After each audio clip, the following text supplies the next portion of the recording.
চাচ্ছে কি জানো দলটা এখন দল আমরাও করেছি একসময় দল করেছি ইন্দিরা গান্ধীর সাথে 1947 সাল বুঝছো। আমরা ছোটখাটোর সাথে করি। না না আমি অনেক আগের থেকে দল করেছি। আমি আর ওই সম্রাট যে বেকায় দেশা আছে না, ও আমার বয়সে ছোট। আমরা দল করেছি একসময় 1947 সাল। দল নিয়ে বিশ্বাস করবো না, কঠিন দল। শেখ মুজিবুর রহমান শেখ মুজিবুর রহমান খুব ঘনিষ্ঠ লোক ছিল আমার।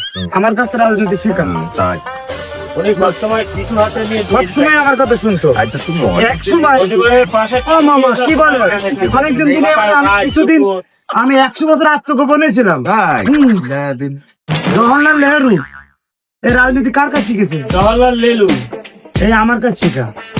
আমি 4 বছর আচ্ছা ইন্দিরা গান্ধী জওয়াহরলাল নেহরু কি হবে? মেয়ে কি বলে ও প্যারিস ও প্যারিস এই সোনিয়া গান্ধী, এই সোনিয়া গান্ধী কি? আমি বললাম যে এইভাবে রাজনীতি করো, নাহলে বিপদ। সোনিয়া গান্ধী যে ইন্দোনেশিয়ান হ্যাঁ মামা কি বলে, মেয়ে মহিলারা রাজনীতি করে না এই জন্য আমি 1947 সালে দেশ ভাগ করলাম। আমি বললাম বাংলাদেশ একদিকে চলে যাও, পাকিস্তান একদিকে চলে যাও। বাংলাদেশ ভাগ হই না, আর ভারতের দিলাম মাঝখানে। ব্রিটিশ আমলরা এদের তোমার লন্ডনে তখন আমি একটা মিটিং করি জওহরলাল নেহরুর সাথে।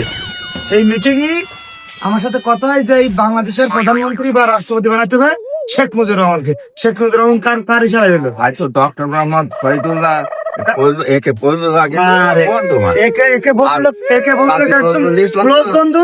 কাজী নজরুল ইসলাম তো সব বন্ধু। কাজী নজরুলের মতো অত কথা বলতাম না, ও কবি টবি ছিল তো, বলতো না আমার সাথে। তবে রবীন্দ্রনাথ ঠাকুরের সাথে বলতো না, একসাথে নোবেল পুরস্কার পেয়েছি। তাই কেটে দাও।